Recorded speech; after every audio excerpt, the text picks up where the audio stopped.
السلام عليكم ورحمة الله وبركاته. أعوذ بالله من الشيطان الرجيم. بسم الله الرحمن الرحيم. الحمد لله نحمده ونستعينه ونستغفره ونعوذ بالله من شرور أنفسنا ومن سيئات أعمالنا. من يهده الله فلا مضل له ومن يضلله فلا هادي له. أشهد أن لا إله إلا الله وحده لا شريك له وأشهد أن سيدنا وحبيبنا محمدا عبده ورسوله. اللهم صل وسلم وبارك على سيدنا وحبيبنا ومولانا محمد وعلى آله وأصحابه ومن تبعهم بإحسان إلى يوم الدين. أما بعد. Dimuliakan Fadilatul Imam Bilal dan seluruh pengurusan masjid, tuan-tuan ashabul fadilah, muslimin muslimat yang dirahmati dan dikasihi Allah Subhanahu wa taala. Kita kembali membincangkan atau menyambung perbahasan daripada kitab Munyatul Musalli karangan Fadilatul Syekh Daud Al-Fatani rahimahullahu taala, yang mana kita akan mula masuk ataupun masih berada di penghujung bahasan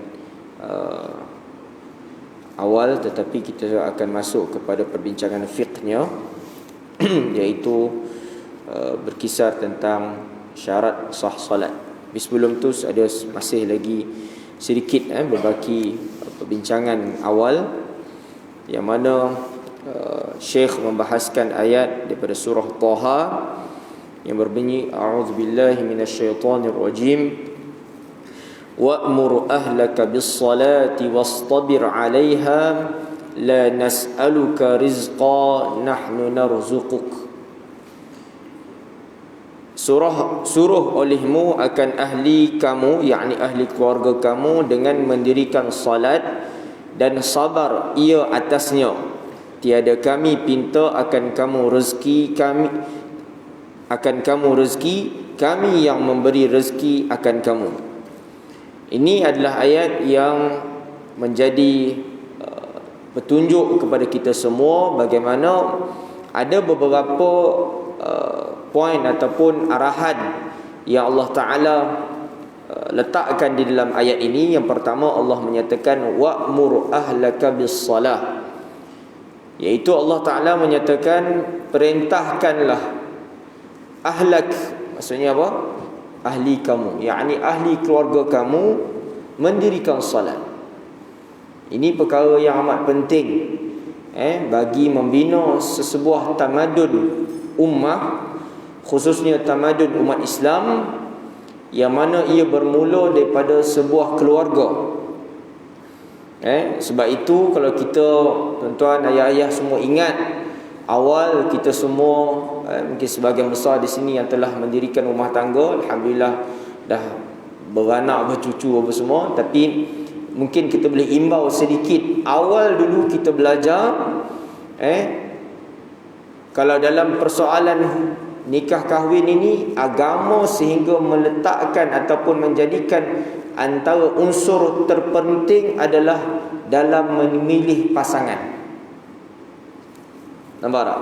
Bagaimana nak membina sesebuah generasi ummah yang berkualiti itu, agama mengambil kira daripada pasangan.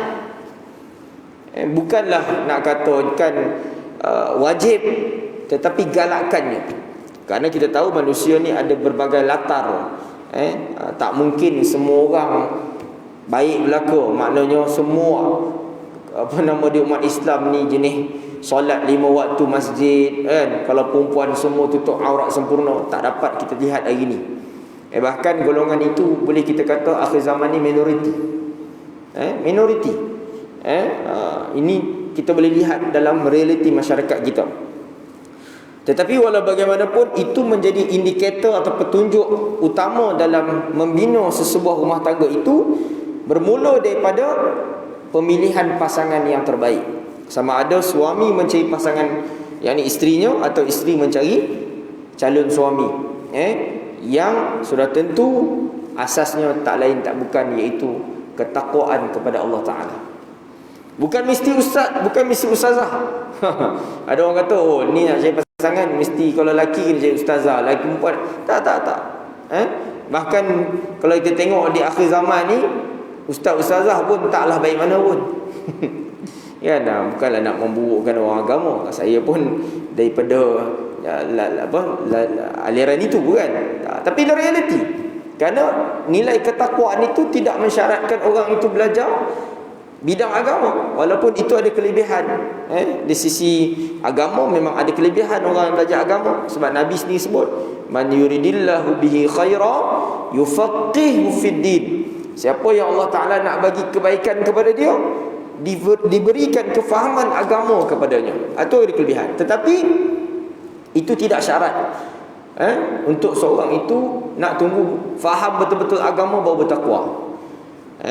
Tapi sudah tentu, maksudnya dari segi asas-asas agama tu taklah dia tak tahu langsung, kan, sampai tak reti rukun solat, tak reti. Ni pun kita belajar ni ulang kaji je. Saya yakin ayah-ayah, ibu semua, abang-abang semua memang dah tahu. Tapi ni sebagai kita panggil munaqasyah lah, bincang. Tapi nak sebutnya, poin yang saya nak sebut bincang ni, iaitu berkaitan dengan ayat yang Allah sebut wa'mur ahlaka, yang mana Allah perintahkan kepada kita semua untuk apa dia? Menyuruh keluarga kita untuk apa? Bis-salah. Ini wallahu a'lam, kalau kita lihat dalam masyarakat kita tuan, ini antara barah yang berlaku apabila keluarga tak begitu ambil berat soal urusan ibadah keluarganya. Mungkin kita boleh kata dalam konteks masyarakat ataupun keluarga yang mungkin dah dewasa, tuan-tuan, mungkin ada anak yang dah 20 tahun, 30 tahun, itu mungkin pada sebahagian keadaan agak sukar. Tapi hari ini jangankan dewasa, ni kita sebahagian mungkin ada anak-anak yang masih belum akil baligh, yang umur 7-8 tahun ni, ada orang, ada mak ayah tak ambil kisah anak dia tak solat. Tak begitu dirunsingkan kalau anak tu tak solat, dengan alasan belum kewajipan. Hatta nanti bila dia dah balik pun ada orang buat tak kisah juga. Tak apalah, kecil lagi, 12 tahun ni, dah balik ni, perempuan, lelaki pun sama lah. Kecil lagi ustaz, nanti dia tingkatan 3 nanti solat lah. Boleh fikir macam tu. Tuan-tuan, agama kita belajar, Nabi suruh mak ayah ni perintahkan anak solat umur berapa? 7 tahun kan, kita belajar. Nabi dah susun dah set up dah sistem keluarga tu. Sebab Nabi tahu 7 tahun tu kalau tak disuruh, tak dibina minda solat itu satu kewajipan. Nabi tahu 8-9 tahun kalau terus dibiarkan, memang budak tu anggap benda tu tak wajib. Walaupun dia tahu benda tu ramai orang Islam buat, tapi bagi dia kalau tak buat pun tak kisah sangat. Tuan-tuan, saya pernah jumpa orang lelaki ni, dia tak rasa sembahyang Jumaat tu wajib. Dia tahu Jumaat semua orang lelaki pergi masjid, tapi dia tak rasa benda tu wajib. Sebab apa? Tak pernah dia ajar benda tu sebagai satu kewajipan. Tuan-tuan bayangkan. Wallahu alam lah solat fardu yang lain. Tapi nak sebutnya ini polemik yang berlaku dalam banyak kehidupan umat Islam hari ini. Bukan semualah. Baik, sebab itu Allah Ta'ala sebut ayat ni wa'mur ahlaka bis-salah. Tak cukup dengan suruh salat, Allah ikat perkataan itu atau perintah itu dengan menyebut wastabir 'alaiha.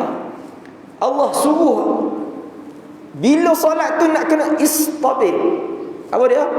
Buat dengan begitu sabar, elok-elok maksudnya. Bukan takat suruh je. Abang dah sembahyang dah? Dah. Tanya saya, kalau anak saya umur 7-8 tahun kan, kita tengok dia sembahyang zuhur 2 minit, saya suruh dia repeat kan. Saya suruh dia repeat. Saya tak peduli. Dia solat ke atas kan, saya kata, dah solat. Suruh dia solat terlampau laju, saya turun solat depan saya. Saya tak peduli. Walaupun baru 8 tahun. Sebab kita tahu itu akan jadi dia punya budaya. Dia rasa solat 4 rakaat 2 minit tu memadai. No. Agama tak ajar macam tu. Sebab tu saya tengok ke sebagian tuan kalau sembahyang sunat 2 rakaat tu kan, 1.5 minit, saya Bukanlah saya bukan Tuhan nak hukum, tapi dapat saya rasakan banyak kekurangannya. Dari segi ilmunya, bukan dari segi pahala dosa tu Allah Ta'ala punya hak, kita pun tak tahu. Mungkin saya solat yang nampak macam elok pun belum tentu elok di sisi Allah Ta'ala. Tapi kadar apa yang kita belajar, kefahaman yang kita ada, kita cuba persembahkan yang terbaik kepada Allah Ta'ala. Mudah-mudahan Allah pandang. Tapi kalau kita memang buat ala kadar dah, tak istabir ni, tak ikut yang Allah kata wastabir ni, wallahu a'lam lah di sisi Allah bagaimana. Itu maksudnya.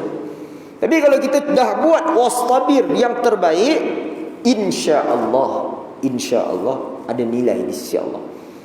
Itu maksudnya. Jangan kita pandang remeh, kita solat, tapi kita tak memikirkan nilai ibadah kita di sisi Allah. Betul kita tidak tahu hakikatnya, tapi setidak-tidaknya dengan sedaya upaya kita cuba persembahkan dengan cara yang terbaik, mudah-mudahan Allah Ta'ala pandang ibadah kita. Dan sebelum ni kita dah cerita panjang di muqaddimah yang Syekh Daud Fatani sebut, bagaimana orang yang solat remeh-temeh ni, cincai halal balai ni, seperti apa yang diungkapkan oleh Imam Al-Ghazali, dia cerita tentang orang yang menghadiahkan kepada seorang raja manusia yang mati, yang hadiah tapi tak berfungsi hadiah tu. Patutnya hadiah ni hadiah yang berkualiti, yang ada nilai. Bila hadiahkan seseorang tu, dia boleh jadi khadam, berkhidmat kepada raja tu. Ni hadiah orang mati. Macam itulah analoginya, kalau seseorang yang solat, dia persembahkan hadiah kepada Allah Ta'ala, tapi hadiah yang tidak berkualiti, tidak ada nilai. Ini bukan kita sebut, ni Syekh Fatani dah sebut awal, dinukilkan perkataan Imam Al-Ghazali rahimahullah ta'ala. Kita sekadar mengulang kaji sahaja. Baik. Seperti kata tadi, suruh olehmu akan ahli kamu, yakni ahli keluarga kamu, dengan mendirikan salat dan sabar ia atasnya. Mana buat elok-elok. Ini yang kita nak bina, tuan-tuan. Bukan kita nak seronok, dah solat. Itu peringkat orang baru nak belajar solat, okeylah. Mu'allaf baru nak masuk Islam minggu lepas semalam, dia kata, saya solat dah, okeylah, kita pun tak tanya banyak lah. Dia tak baca apa pun tak apa, tuan-tuan. Kira dia boleh solat, dia tahu ada 5 waktu solat tu, kira okey dah. Kalau baru nak belajar solat. Tapi kita yang dah berpuluh tahun solat ni, kita tak boleh berminda sedemikian. Kita mesti rasa ibadah kita ni ada banyak kecacatan, kekurangan. Sebab Allah kata wastabir 'alaiha. Kemudian la nas'aluka rizqa nahnu narzuquk. Dan Allah kata tiada kami minta akan kamu rezeki. Maknanya bila kita persembahkan ibadah kepada Allah, bukan Allah berhajat pun kepada kita. Allah tak berhajat pun. Kau buat elok kau buat tak elok, kau peduli apa aku? Macam itulah bahasa kasar dia. Tak mengurangkan rasa kok Allah kecil hati tak.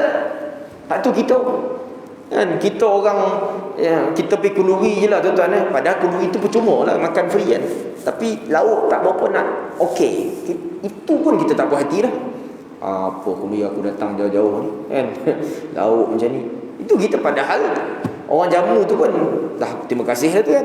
Tapi makna tu kita lah yang mengharapkan sesuatu Allah Ta'ala. Innallaha ghaniyun hamid, maha kaya, maha terpuji.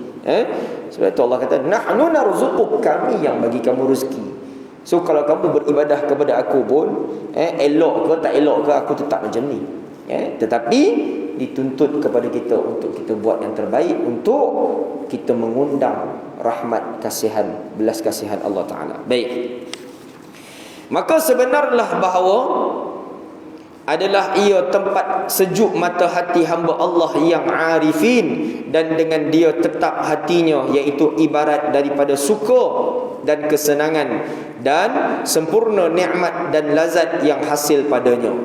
Maknanya orang yang arifin, orang yang betul-betul mengenal Tuhannya, dia merasakan kemuncak kelazatan dia dengan melaksanakan solat, mendirikan solat. Sebab itu kadang-kadang kita dengar orang bagi amalan tu, amalan ni kan, Oh, ini amalan ni kita boleh dekat dengan Allah Ta'ala. Betul lah, kita tak tolak kalau betul-betul sesuatu amalan tu memang boleh mendekat. Mana amalan yang bukan selain bersolat, ada juga. Tapi jangan dilupakan solat. Ini yang paling utama. Ni Syekh kata, solat ni yang menjadikan, orang kata apa, jalan yang paling utuh untuk membina alaqah, apa nama dia, hati kita ni, alaqah qalbiyah kita dengan Allah Ta'ala. Tanpa kita menafikan ada amalan-amalan lain, wirid-wirid dan sebagainya, itu tak masalah. Tapi solat mesti jadi the first, menjadi tunjang pembinaan rohani seseorang dengan Tuhannya.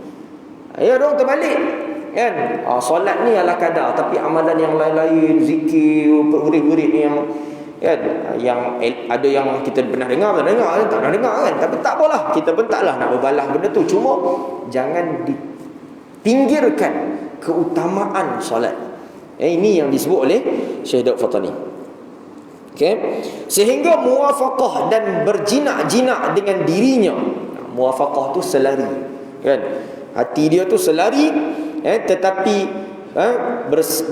bersalah-salahan ia sebab bersalah-salahan martabat kelakuan dan maqam mereka itu dengan sekira-kira ma'rifatnya. Maknanya kalau orang yang tak kena jiwanya, tak selari dengan kehendak Allah Subhanahu Wa Taala tu, tak sampai diriwayatkan daripada Hasan radhiyallahu anhu bahawa Nabi sallallahu alaihi wasallam umpama salat 5 waktu itu seumpama sungai yang deras. Ini hadis yang masyhur yang Nabi umpamakan orang yang solat dengan terbaik pada setiap 5 waktu itu ibarat dia membersihkan dirinya sehari 5 kali.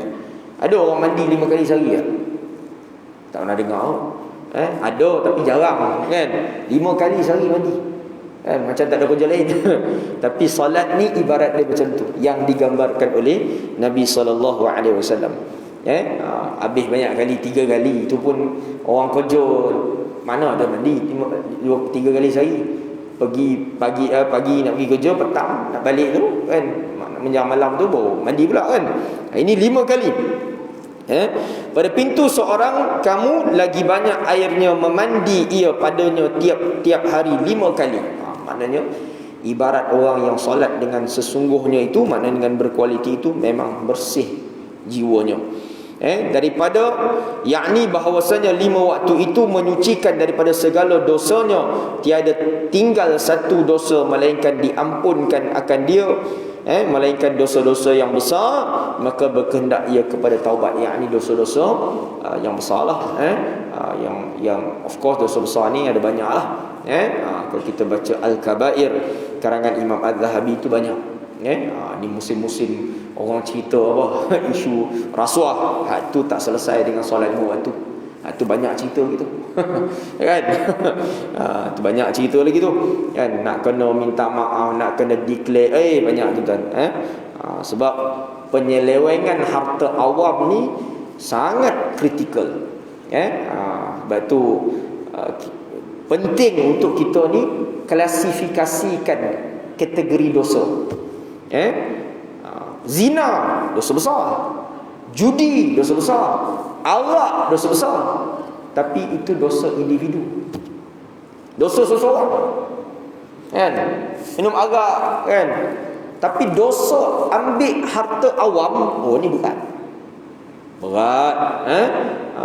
Sebab itu amat jangan cakap isu rasuah. Tu banjir baru ni kan, pakar-pakar semua keluarkan hadis ancaman orang yang merosakkan ekosistem alam ni, termasuk pembalakan haram tu.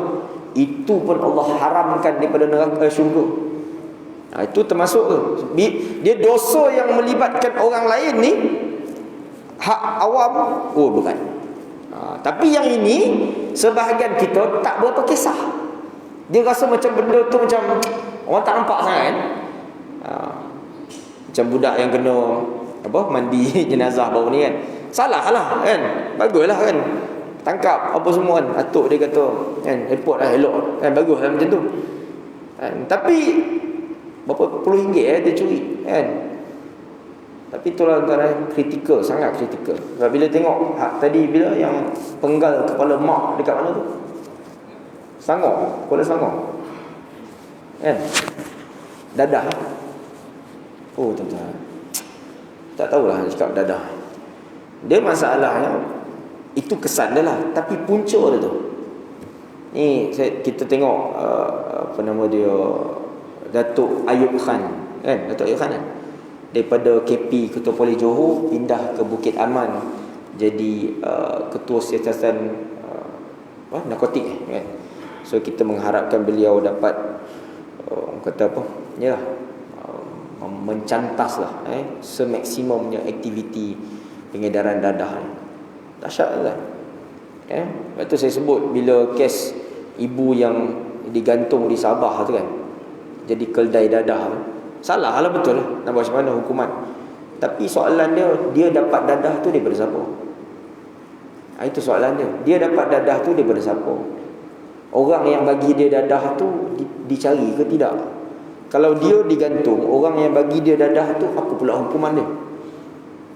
Ini itulah kan. Jadi sebab yang kita tangkap seorang tu je, yang sumber dadah tu tak berhenti pun.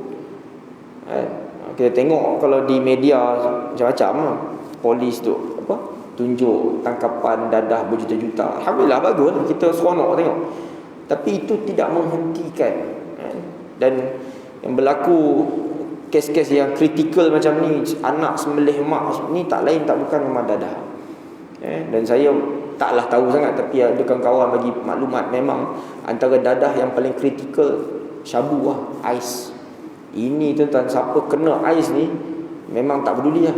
Memang tak peduli. Yang jenis sembelih-sembelih orang ni semua ais. Baik ganja je.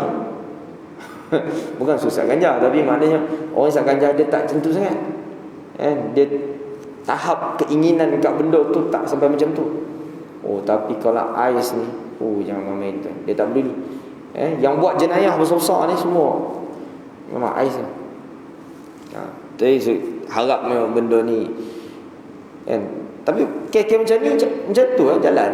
Yang pentingnya sumber mana datang kan. Kita harap pihak berkuasa betul-betul lah, sebab tak berhenti lah. Itu yang kat Kedah tu, tengok kat Kedah tu. Tentu tak kelar mak juga. Habis kelar dia keluar rumah kena lenyek dengan trailer, selesai. Ni tak kena lenyek pula kan. Sedih kan? Ini benda-benda itu kita tengok. Kalau refer kepada cerita solat ni, tak ada benteng ni macam tu lah jadinya. Itu Allah kata wa'mur ahlak. Family kalau kita tak jaga, tak fikir secara serius soal benteng agama, yakni solat ni, ini yang bahana sedikit demi sedikit kita seolah-olah sengaja membiarkan kerosakan tu. Tak tahulah saya tengok satu orang, siapa nama, Amin Idris kot.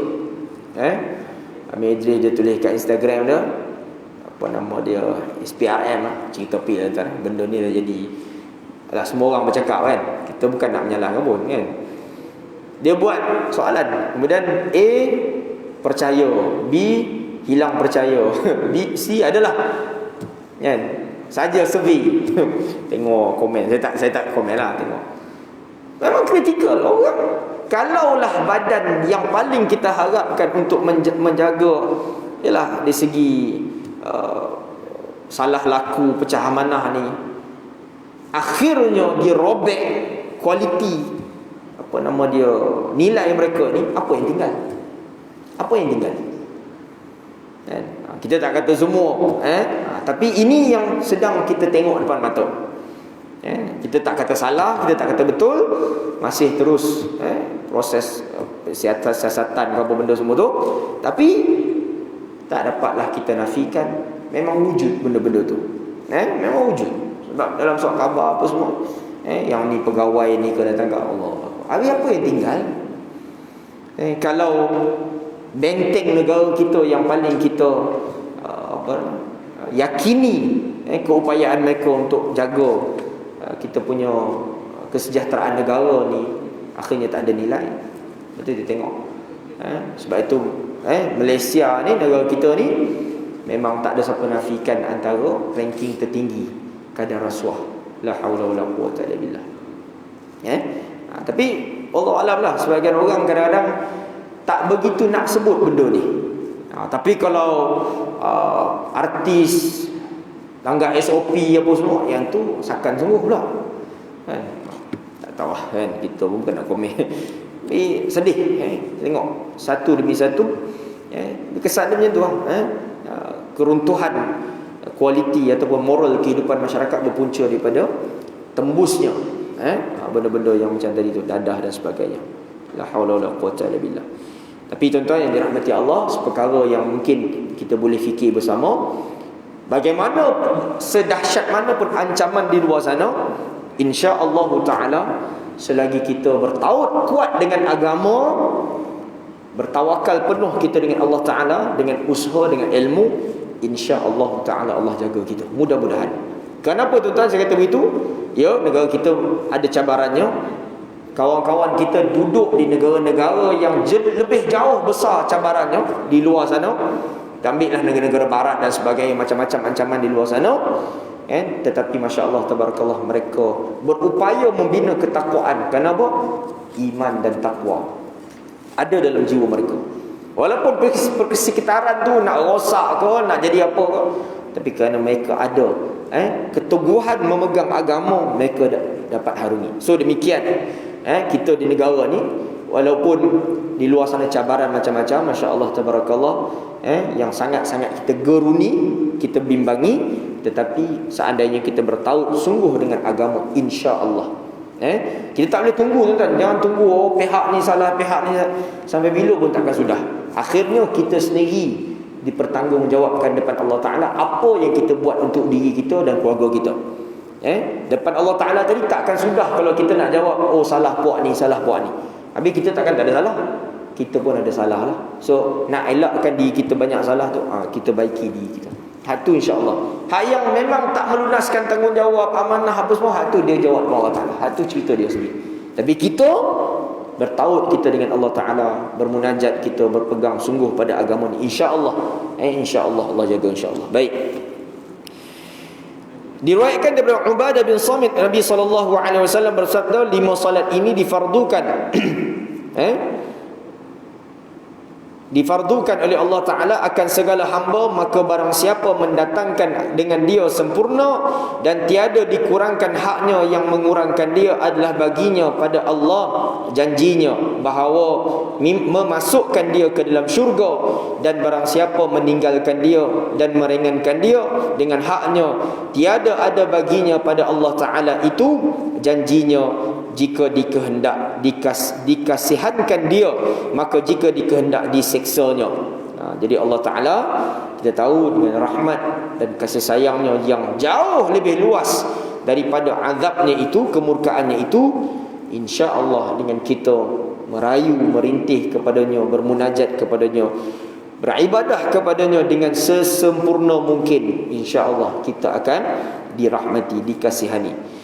Dan lagi sabda Nabi SAW bahawa seorang laki-laki sungguhnya ia salat dan kesalahannya dihantarkan atas kepalanya, maka pada tiap-tiap sujud gugur kesalahannya hingga habis dan gugur segala kesalahannya itu. Diibaratkan Nabi nyebut dosa kita ni ada atas kepala kita ni. Maksudnya setiap kali kita salat diletakkan atas kepala kita. Kita sujud gugur dosa-dosa itu. Nak gambarkan, sebab itu kita digalakkan untuk sujud dengan agak lama, kan? Bukan semata-mata soal dosa tu, memang itu perintah Nabi SAW. Fa'akthirus sujud, Nabi kata, sebab waktu yang paling hampir seseorang kepada Tuhannya adalah waktu dia sujud. Ketahuilah oleh kamu, hai orang yang berkehendak kemenangan setengah daripada orang yang muhafiz, yakni muhafiz maksudnya apa? Orang yang benar-benar memeliharakan bagi salat, dan yang mendirikan dia hendaklah ia memeliharakan segala syaratnya. Adalah syarat salat itu 9 perkara. Dia mula masuk kepada perbahasan hukum.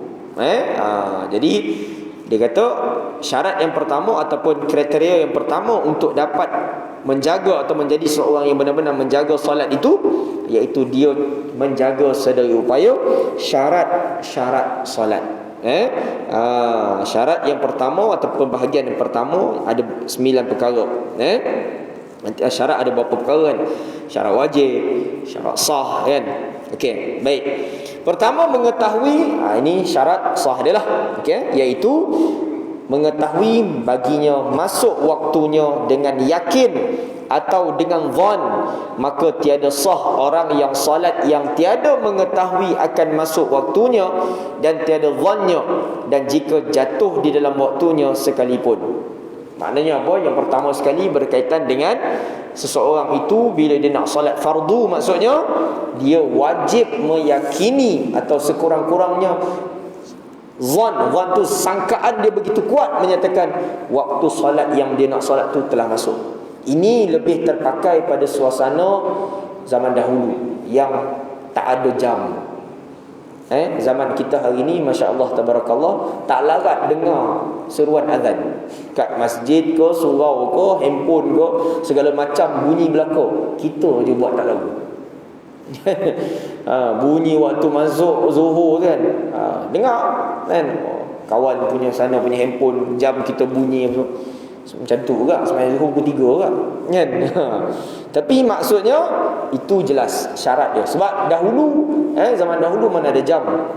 Jadi untuk mengetahui border ataupun kata apa, pemisah antara satu waktu ke dua waktu yang lain tu mengikut ilmu inilah dari segi perkitaran matahari, keadaan cuaca, jadi seorang itu mesti zon yang begitu kuat bahawa waktu solat yang dia nak buat tu telah masuk. Umpamanya kalau kita nampak yang macam tak ada beza ni maghrib dengan isyak kan. Jadi maghrib tu gelap, isyak pun gelap. Macam mana tahu? Jadi mungkin perlu seorang tu dia anggarkanlah telah berlalu 1 jam ke 2 jam kan. Jadi maghrib lebih kurang berapa? 1 jam 20 minit begitulah. Betul tak? Lebih kurang kan. Jadi tempoh tu dia yakin dah berlalu, dia azan masuk isyak kan. Sekarang tak ada masalah, sekarang tak ada isu benda tu. Ni dulu kan. Kita tahu zuhur dulu tergelincir matahari. Kaedah yang dibuat dulu, tuan ingat kan masa kita belajar dulu, sekolah dulu, batang kayu tu kan, dia buat macam mana kan, nampak dia dah apa nama dia, dah bayang tu dah tergelincir sikit, dah nampak sikit, maknanya masuk zuhur. Demikian kaedah-kaedah yang telah wujud pada zaman-zaman dahulu. Tapi poin dia, seseorang itu mesti yakin. Mungkin hari ini berlaku pada sebahagian keadaan kalau orang masuk hutan. Masuk hutan, semua device, handphone bateri tak ada kan, handphone tak ada, jam tak ada function azan contohnya lah kan. Allah alam lah, na'udzubillah kalau ada orang tersesat dalam hutan, tak nak kena solat kan. Jadi dia mesti yakin, sangkaan dia tu kuat untuk menyatakan umpamanya zuhur ke asar tu, zuhur dia solat, asar ni dah boleh solat, dia tengok matahari dah semakin condong kan. Itu situasi yang mungkin berlaku hari inilah. Tapi secara umumnya hari ini masya-Allah tabarakallah, dengan pelbagai kemudahan teknologi dan sebagainya, tak menjadi perbahasan yang begitu kata apa, yang kesamaran. Semuanya meletakkan kita mudah untuk mengetahui waktu masuknya solat. Itu yang pertama. Yang kedua, berhadap ia akan kiblat, yakni akan Kaabah, jikalau dengan ijtihadnya sekalipun. Macam sekarang ni lah, ini dengan menggunakan alat hari ni, nak buat masjid, surau, pihak jabatan apa, itulah yang meletakkan kiblat tu, jabatan apa tak kat Jais tu kan, ataupun Jawi tu, dia akan datang ukur kan. Okey, kalau kita pergi macam tadi tu, hutan ke, atau kita musafir kat mana-mana jalan raya ke, contohnya lah, hari ni pun banyak R&R semua, tak masalah. Tapi katakanlah satu tempat yang tak ada tempat solat spesifik, so kita kena berijtihad menentukan arah kiblat. Ijtihad ni maknanya sangkaan yang hampir kepada yakin. Hakikatnya kita tuan-tuan kok mana pun, walaupun kita solat menghadap kiblat ni, kita tak yakin pun sebenarnya. Maknanya kualiti keyakinan kita tu sebenarnya tak sampai 100% pun kita solat menghadap kiblat secara ilmunya. Sebab mana kita tahu betul-betul kiblat ni tepat ke tak? Sebab tak nampak. Mana nampak Kaabah depan ni? Walaupun guna alat tu, kan? Tuan-tuan pun belajar, kita tahu sistem geografi alam ni kebarangkalian berubah tu boleh berlaku. Betul tak? Tu yang orang jumpa apa? Tapak kaki apa? Yang dekat mana tu, kan? Katanya beratus-ratus tahun dulu kat Kelantan, tu pindah kat negeri lain. Sistem kedudukan alam tu berubah. Wallahu alam lah, kan? Tapi itu tak menolak kemungkinan.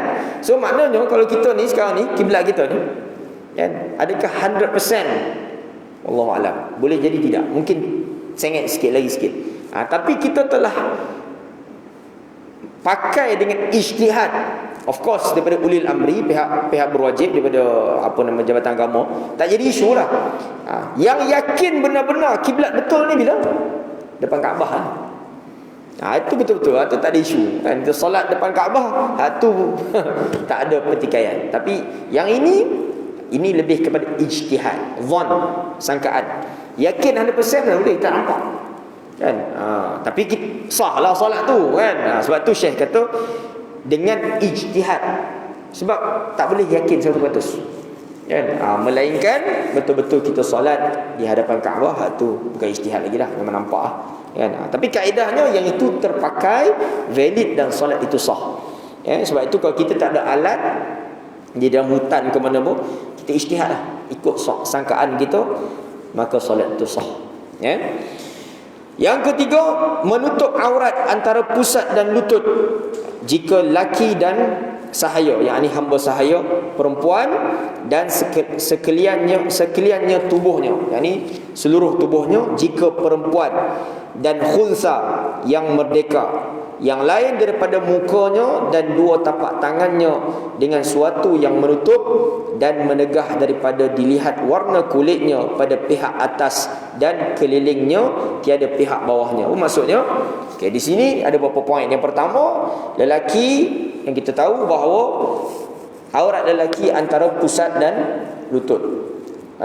Simple je benda ni, tapi menjadi masalah banyak hari ni.